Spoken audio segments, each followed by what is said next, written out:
성 신명기 16장 1절에서 8절 말씀을 함께 보겠습니다. 구약성경 287쪽입니다. 압비월을 지켜 내 하나님 여호와의 유월절 예식을 행하라. 이는 압비월에 내 하나님 여호와께서 밤에 너를 애굽에서 인도하여 내셨습니다. 여호와께서 그 이름을 두시려고 택하신 곳에서 우양으로 내 하나님 여호와께 유월절 제사를 드리되 유교병을 그것과 아울러 먹지 말고 7일 동안은 무교병 곧 고난의 떡을 그것과 아울러 먹으라. 이는 네가 애굽 땅에서 급속히 나왔음이니 이같이 행하여 너의 평생에 항상 네가 애굽 땅에서 나온 날을 기억할 것이니라. 그 7일 동안에는 내 사경 내에 누룩이 보이지 않게 할 것이요 또 네가 첫날 해질 때에 제사드린 고기를 밤을 지내어 아침까지 두지 말 것이며 유월절 제사를 내 하나님 여호와께서 네게 주신 각 성에서 드리지 말고 오직 내 하나님 여호와께서 그 이름을 두시려고 택하신 곳에서 네가 애굽에서 나오던 시각 곧 초저녁 해질 때에 드리고 내 하나님 여호와께서 택하신 곳에서 그 고기를 구워 먹고 아침에 네 장막으로 돌아갈 것이니라.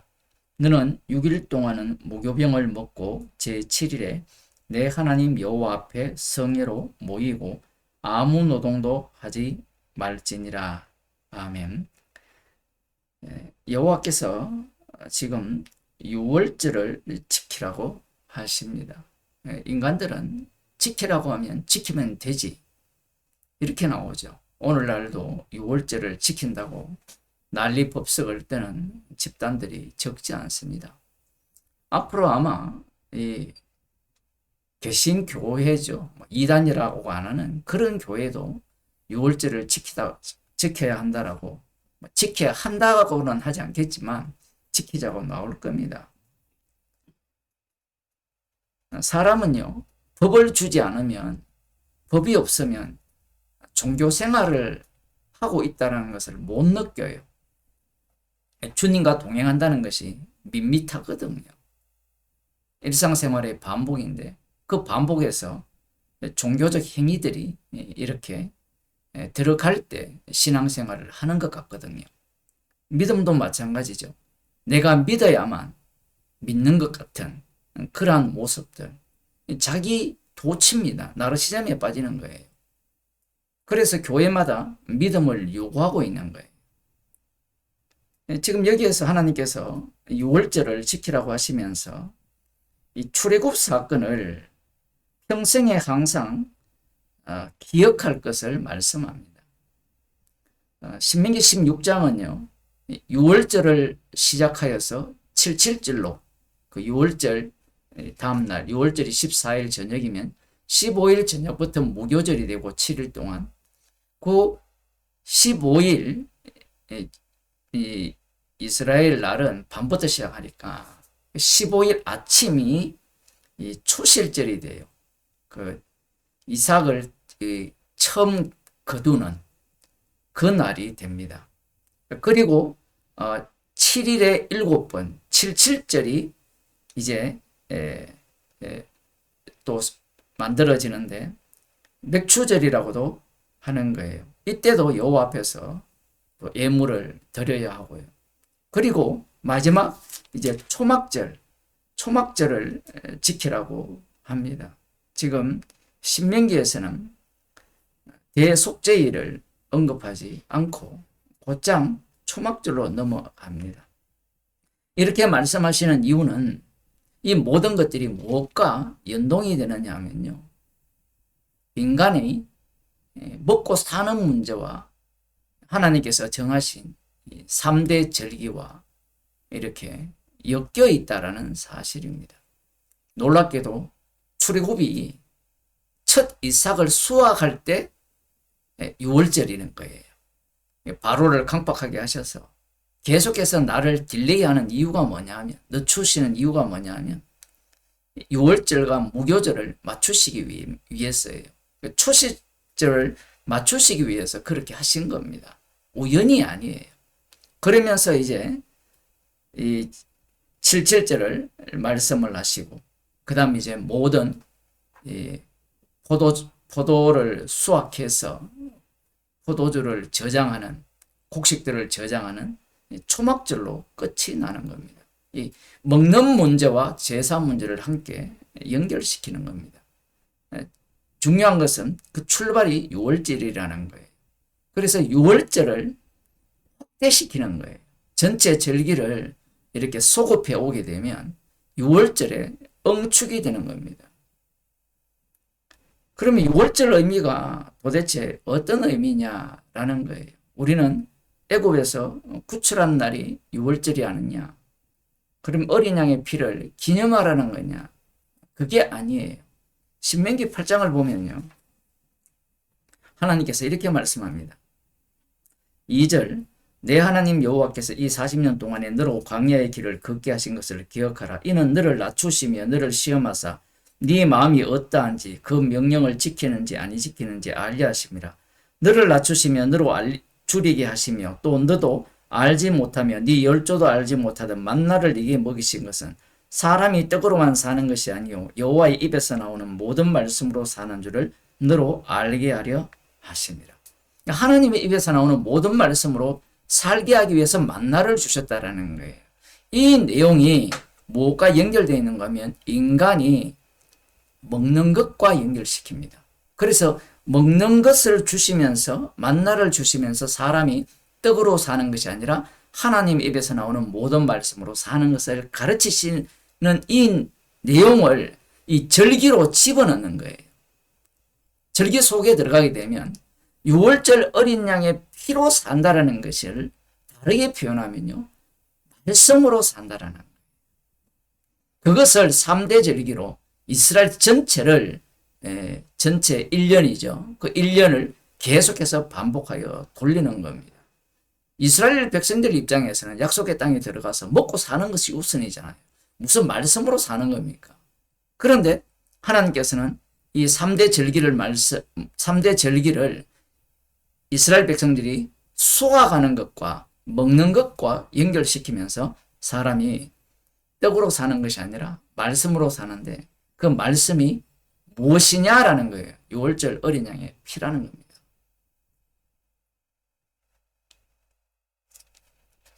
짧은 시간에 모든 걸 다 설명할 수는 없겠죠. 요한복음 6장을 보게 되면 예수님께서 우리들이 잘 아는 기적을 행하시는데 4절입니다. 마침 유대인의 명절인 유월절이 가까운지라. 왜 유월절이다라고 하지 않고 유월절이 가깝다라고 말씀을 여기에 집어넣느냐 하면 시기를 말씀하기 위함이 아니에요.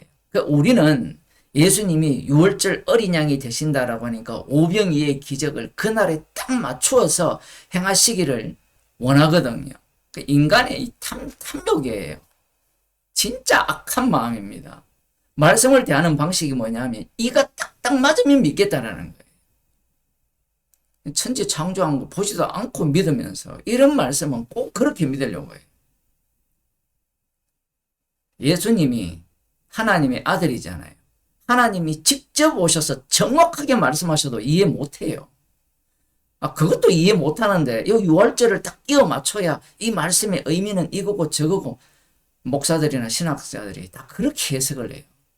그러니까 성경을 판단하는 위치에 있는 거예요. 말씀을 들을 위치에 있는 게 아니라. 유월절이 가까웠다 했을 때 예수님이 하실 일이 유월절과 관련되어 있다는 겁니다. 물고기 2마리와 보리떡 5개로 장정 5,000명을 먹이셨잖아요. 그러니까 이들이 예수님을 임금사몰이었습니다. 왜 임금사몰이었느냐? 그들이 기다리는 메시아 왕국, 다윗 언약의 성취를 소망하는 것이고, 다윗 언약의 성취는 곧 모세가 예언한 나와 같은 선지자가 와서 만나와 같은 떡을 내려서 우리들을 먹이는 그 시절이 올 것이라고 생각을 했기 때문에 예수님을 임금 삼으면 자신들은 어떤 인생을 살 거다. 모세가 광야로 인도한 그 시절이 아니라 모세가 광야에서 만나를 내렸던 그 능력 플러스 다윗 왕이 세우신 그 왕국을 상상하는 겁니다. 그래서 예수님을 임금삼으로 했죠. 예수님이 피합니다. 피하신 이후에 다시 예수님을 찾아온 그들에게 예수님께서 자신이 행하신 이 일의 의미를 말씀합니다. 요한복음은 이 표적을 세명인이라고 하죠. 왜 표적이라고 이야기하느냐 하면요. 표적의 의미는 유대인들이 보기에, 메시아를 기다리는 그들이 보기에 예수님이 행하신 일이 표적이에요. 어떤 표적이냐? 그리스도다운 표적. 다윗의 후손으로 오실 다윗 왕의 표적으로 보는 거예요. 그런데 예수님은 역시 표적으로 이 일을 행하신 거예요.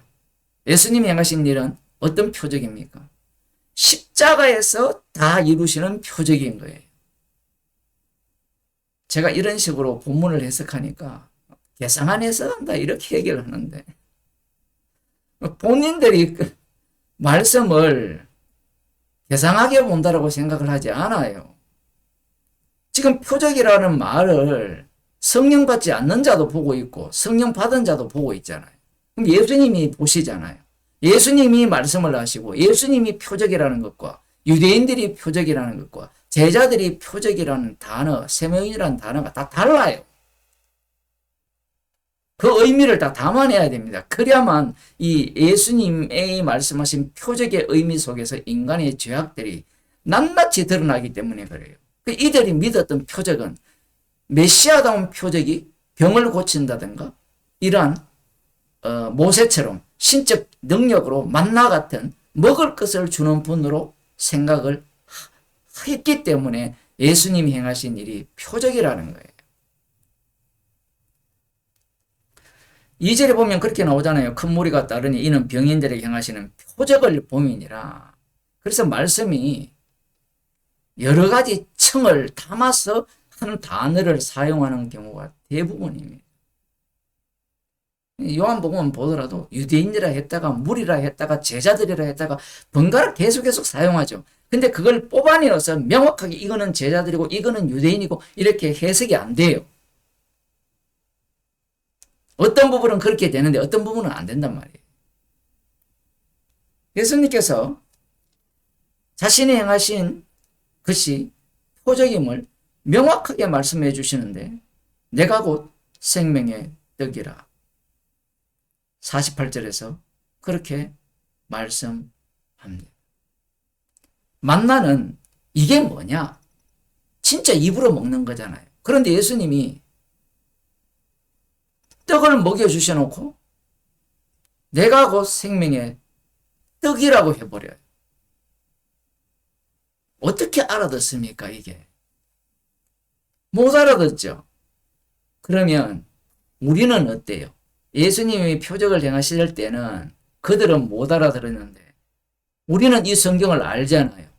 이미 사건의 결론을 알잖아요. 뭐 드라마의 결론을 알듯이 답을 알잖아요. 그러면 예수님이 생명이 떡이라 할 때 예수님의 살과 피를 먹고 마시는 자는 영생이 있다 하니까 그 다음 뭐라고 생각합니까? 그럼 믿으면 되죠. 그게 무슨 믿음입니까? 그게 육이죠. 예수님이 자신의 살과 피를 먹고 마시는 자는 영생이 있다. 예수님이 자신의 피로 세우시는 새 언약을 말씀을 하시는 겁니다. 이렇게 말씀하심으로 말미암아 어떤 인간도 육으로 났기 때문에 예수님의 말씀을 받아들일 자가 없어요. 그래서 예수님이 친히 성령을 주셔서 구원하는 거예요. 제가 페이스북에 믿어서 구원을 얻을 것 같으면 예수님이 십자가에 실 이유가 없다라고 하니까 믿지 않고 어떻게 구원을 얻습니까? 하고 반박을 해요. 성경을 읽어도 깨닫지 못해요. 성경을 생명을 얻는 정보를 주는 성경으로 보기 때문에 그래요. 말씀이 살아서 역사한다는 이 이야기를 자기가 살아서 감동받는 것으로 해석을 하는 거예요. 주님이 직접 살아계셔서 성령을 통해서 직접 구원하시는 그 일, 믿지도 않았는데 사도 바울을 구원했잖아요. 베드로 같은 경우에는 엉터리로 믿었는데 구원하잖아요. 믿음 자체가 없어요.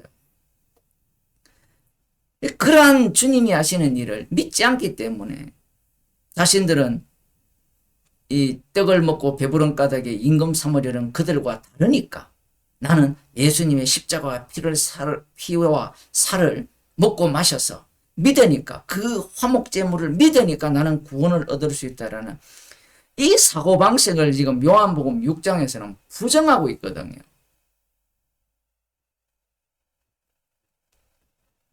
사람이 떡으로 사는 것이 아니라 말씀으로 산다 할 때 어떤 의미를 갖게 되느냐 하면요. 인간이 이스라엘 백성들을 보세요. 떡으로 살려고 하는 자들을 40년 광야 동안 다 진멸해 버립니다. 진멸하면서 남기는 게 뭐냐면 말씀이에요. 신명기 8장을 읽어도 깨닫지를 못해요. 예수님의 말씀도 마찬가지입니다. 살과 피를 먹고 마시는 자에게 영생이 있다라고 하는 말씀의 의미는 살과 피를 먹고 마신 자는 나오는 것이 무엇밖에 없느냐면요. 피밖에 없어요. 십자가밖에 없어요. 구약에서 그림자로 보여주셨잖아요. 주님께서 성령을 주시게 되면 주님이 생명의 떡이라는 것을 증거하게 됩니다. 그 증거하는 방식이 뭐냐면 십자가예요. 십자가는 나의 믿음을 인정하지 않습니다. 사람이 떡으로 사는 것이 아니라 하나님 입에서 나오는 모든 말씀으로 산다 했죠. 말씀이 육신이 되셨잖아요. 그 육신이 되신 분이 십자가에 못 박혀 죽으셨잖아요. 그러면 성도는 십자가로 사는 거예요. 그 피로. 피로 산다면 피를 자랑해야 되고 십자가를 자랑해야 되는데 왜 거기에 내 믿음이 나옵니까? 믿음이 있다면 아브라함처럼 로마서 4장에 나오는 다윗처럼 사도 바울처럼 베드로처럼 자기에는 믿음 없는 자로 드러나고 예수 그리스도의 믿음 십자가에서 다 이루신 그 믿음만을 자랑하게 됩니다. 기도하겠습니다. 하나님 아버지, 유월절을 예수님께서 친히 지키셨기에